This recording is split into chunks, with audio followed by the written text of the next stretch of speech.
Казвам се Георги Гочев, учител съм в Алеко Константинов, основното училище. Тук съм като представител на нашия радиоклуб LZ1K. Чували сте какво е това радиоклуб? Не. Днеска ще видите част от дейностите на клуба. Червенко, оня. Вземате, после ще им ги върнете. Червено, в оня отбор. Давай. Синьо. Червено, този. Червено, този. Синичко, фонзи, е този. Идвай. Така, от синия отбор Денислава, червения отбор Майя. Дайте сега папките. Сега, на двата отбора ще ви дадем сценария. Нито единия, нито другия отбор. В смисъл, нито Алеко, нито Пенчо знаят сценария. Нищо никой не знае. Завъртете се надясно! Надясно! Къде е дясно? Направете 55 крачки! Аз имам! Вижте, само лидера за фрида! Давай, само лидера за дясно! Давай, просто! 1, 2, 3, 4, 5, 6, 7... Те са къде вървят, бе? Вижте какво пиши! Трябва да го писаме. Взимайте паметника пред вас, намерете кратка информация за лицето. Айде, бързо! Някой да намери информация за Христо Смиренски. Ами напиши в интернет Христо Смиренски. Не е информация за Христо Смиренски. Ами точно не е интерес. Може ли аз? Майя. Нека Майя да е. Дениславка чети. Задача за алфа. Втора задача за алфа, подобна и за браво. Майя, чети. Декодиране на CCTV изображение. Указания, лидера чете на глас стъпките, използвайте смартфоните. Така. Давай. Екип Алфа. Едно, като използвате приложението на телефона, намерете географските координати 42.057619 и 25. Да, не ги чети. Стоп. Сега, слушайте втора задача какво представлява. Първата стъпка е да използвате, по-точно да намерите географски координати. Това, с което разполагате в момента, кое е? Смартфон с компаса няма да може. Дайте компасите. Не, нека да са у вас, има пак посока.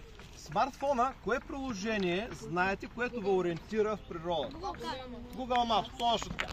Координатите ги въвеждате така, както са записани. Те са 2 десетични числа, но заради американската система са разделени с точка цялата и десетичната част. След това има запетая и с второто число, те знаете ли какво показват? Ние въведохме координатите. Едно храща мъглена, къде гледа. Е там. Мисля, че е това. На къде я? Е там е. Ето. Точно срещу. Ей там е този. До лампата. Хайде. Не след него на Иван Вазов. Изчезна.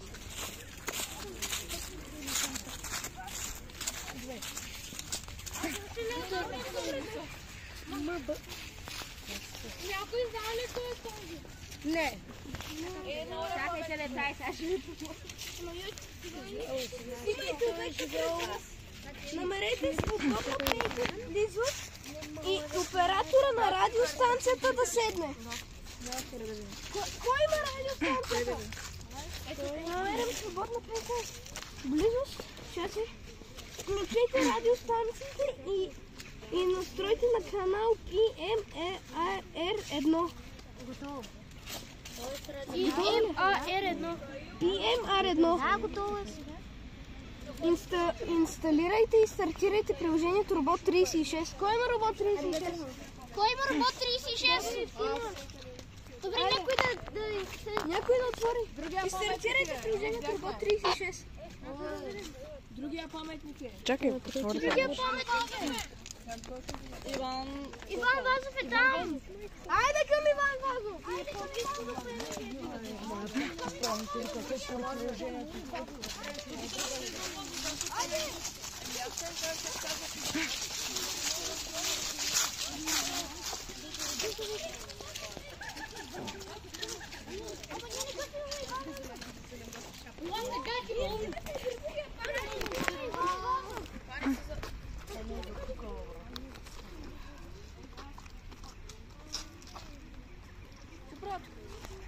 Радиооператора за седмица.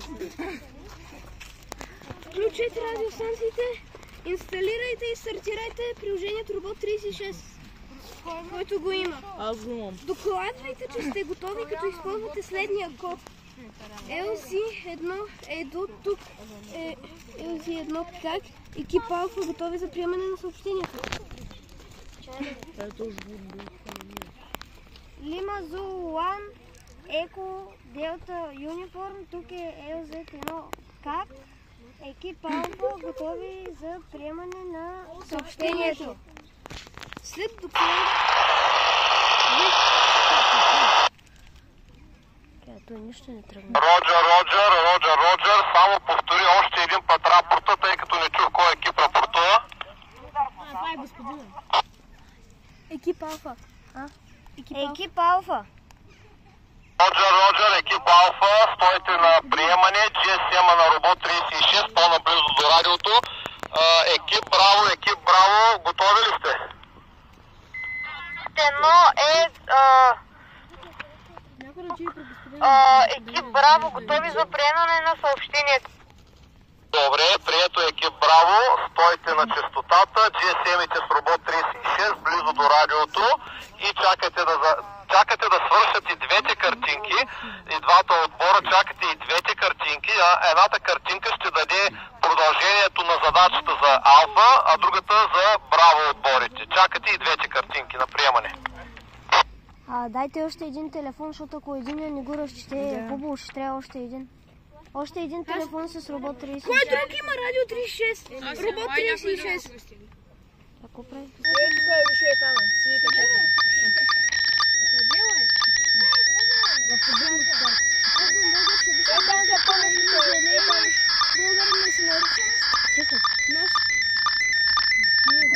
Обичам.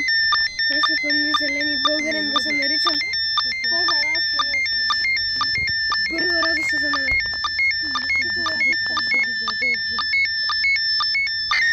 Настане вечер месец, настане вечер.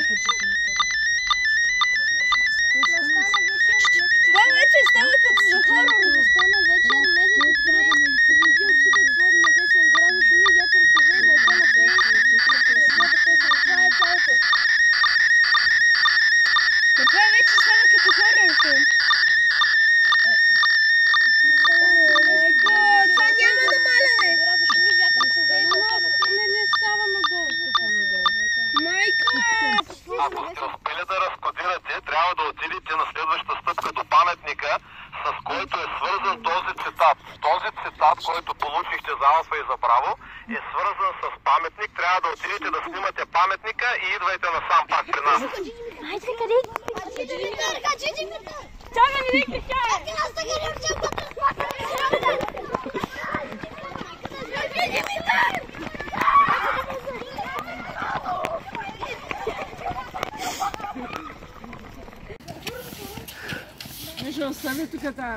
Кой беше цитата? Аз съм български, обичам да сте болни. Кой го е написал? Иван Вазов. Иван Вазов, браво! Другия екип се объркаха, другия екип направиха грешка. Не, няма да спечелили и не спечелили. Просто е, да, вече може тук да ги оставите. Продължаваме към последната трета фаза, трета задача. Слушате ли? Сега, и за двата екипа ще ви раздадем, вие всъщност ги имате, сега ще ги обясня и ще ги дам. Ще ви дадем по една плочка, която е нещо ново и за нас. Плочката. Просто идете малко, след малко идете настрани, да не сте един до друг, за да не се подсказвате. За госпожата е гравираната плочка, не успяхме да награвираме повече. За вас, за всички останали от екипа, има по една хартиена плочка. Тя е с QR код. Намерете как да разгадаете QR кода. Има сайт, който трябва да отворите. Слушайте ли и другите? Има сайт, който трябва да отворите. И там има обяснение какво да правите с двете кутийки. Тази пластмасовата и ето тази пластмасова, няма да казваме как се казва, тази пластмасова пръчка. Трябва сами да разгадаете защо има листче в едната кутия и пластмасова пръчка. и как те работят. Заповядайте вашия отбор и това вземи. Любчо, раздай на другите, раздай на всички. Да. На другия отбор личите къде са? Другия отбор къде са? Първо трябва да сканираш. Сега. Дай личите. Чакай. Това е код. Брезма. Чакай, който го види. Ама вижте какво пише в задачите. Вземи. Трябва да изкараме и те. То и аз не получих. Шифъра е това нещо. Трябва да ги наредим на шифъра. Чакай. Какво трябва да правим? Указание. Един чете на глас стъпките, друг взема пакет от ръководителите. Разполагате се на несъседни пейки. Използвайте смартфони. Екип Алфа. Като ползвате приложение на телефона, сканирайте QR кода. Ето го. Две, прочетете на глас информацията, един чете. 3, с получената информация декодирате кода, върнете се при ръководителите и съобщете резултата. Така, сега трябва да правим кода. Чакай да разбрах се прави, вижте. Шифроването е процес на преобразуване на информация, например текст, имейли, файлове, код, който е неразбиран за неоторизирани лица. Целта е да се защити информацията при съхранение или предаване, като се направи достъпна само за тези, които притежават съответния код за дешифриране. Обратният процес на превръщане на кода обратно в оригиналния вид се нарича дешифриране. Скитала е древен инструмент, използва криптографията за транспозиционно шифруване. Състои се от цилиндър и тесна лента пергамент, която се навива около него, като съобщение се написва върху лентата. За четене на шифроването съобщението е необходимо същия цилиндър с еднаква дебелина. Как работи скитала? За шифриране лентата пергамент се навива плътно около скитала, цилиндъра. Съобщението се пише върху лентата по дължината, като буквите стават нечетливи, когато лентата се размотае. За дешифриране, получателят навива същата лента от своята скитала. По този начин буквите се подреждат в оригиналния си ред и съобщението може да бъде прочетено. Историческо значение: смята се, че древните гърци и спартанци използвали скиталата за обмен на съобщения по време на военни кампании, като съобщенията са пренасили чрез предавателя и получателя, които са имали съответни скитали. Така, Какво да пишем? Ама защо е това? Аз го сканирах също. Ама не бе, защо първо не увидим това? Ама какво да пишем? Трябва да разберем какво да пишем. Не, трябва да пишем май. Ето. Май трябва да го... Иване, сигурна ли си, че в правилната посока? Не съм сигурна. Чекай малко, трябва да навива. Според мен първо и това се навива. За дешифриране, получателят навива същата лента около своята скитала, която е абсолютно същата дебелина. По този начин буквите се подреждат в оригиналния си ред и съобщението може да бъде прочетено. Лентата пергамент се навива плътно около цилиндъра. Съобщението се пише върху лентата по дължината и като...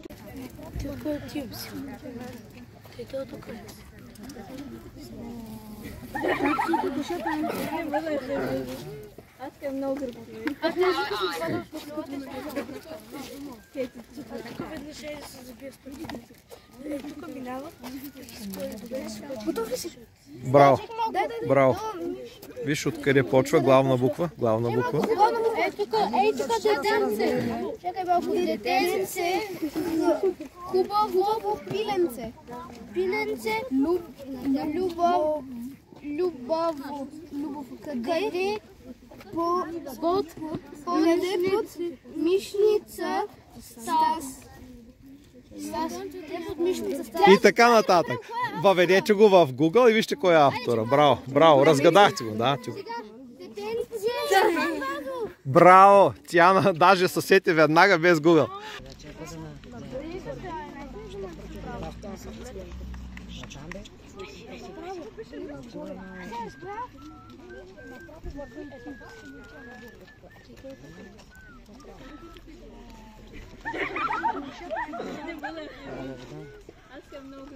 Аз може да се чета, пускат го навър.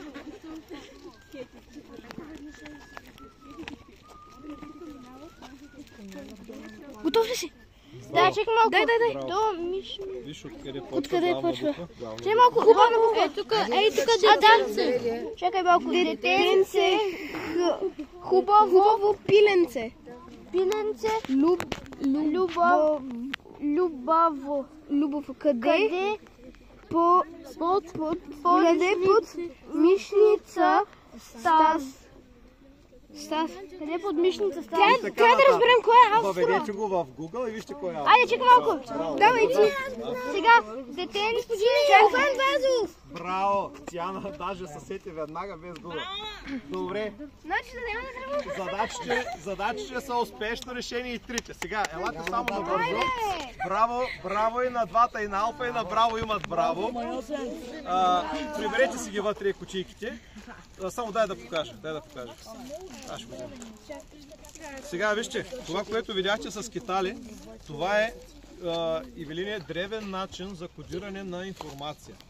И ние направихме QR код, който ви водеше към сайт, в който сайт имаше кратка информация как да решите пъзела, как да решите загадката. Интересно ли ви беше? Да. Към госпожа Катя Гочева едно ново предизвикателство, което можем да го направим от няколкото километра разстояние между двете основни училища, най-хубавите в Димитровград. Да използваме специални шпионски радиостанции, малки колкото кутия цигари. Ще ви дадем за временно ползване една с морзов ключ и ще се опитаме по-нататък да изпратим морзов код, това е кода, който е на гърба на листчетата, които ви дадох, да направим комуникация между двете училища. По-късно ще изпратя на госпожа Гочева информация за това. Ако се навиете, ако ви е интересно, да пробваме и този начин на кодиране на информация с морзов код. Искате ли да го пробваме? Да. И Алеко и Пенчо? Да. Добре, съгласни сте. Почвате да учите кода. Кода ще ви пратя сайт, от който се учи и се пробвате вкъщи. Ако искате и по пътя на смартфона, може да слушате и да учите морзовия код. И на следващата ни среща да пробваме и ще го измислим с госпожа Гочева. Хареса ли ви? Да. Това беше от нас. Радиоклуб LZ1 Кило Алфа Кило от Алеко. Ако ви е интересно, пак казвам, ще направим поне още две срещи. Едната ще е на защитена местност Злато поле и може би още една дистанционна с морзовия код. Още по-интересно ще, но ще трябва да научите. Ще ти дам още на госпожата, ще прати са писани. Ето, чакай, намали. Това в Злато поле ще има ли някъде другаде? Това е... Не, няма да има. Другите местности може да ги намерите. Задачка пак за домашни. Намерете защитените местности в община Димитровград. Едната вече ви я казах. Пробвайте да намерите. Още някой иска ли QR кодовете? Аз на госпожата ще пратя. Аз ще пратя. Ето, има още ето за вас. Те са за вас. Раздай ги после на тези. Няма да каже. Велик няма да подсказва. Така, това беше от нас. Много ви благодарим. Бяхте страхотна публика. И се надяваме да се включите и следващия път. За госпожа Гочева.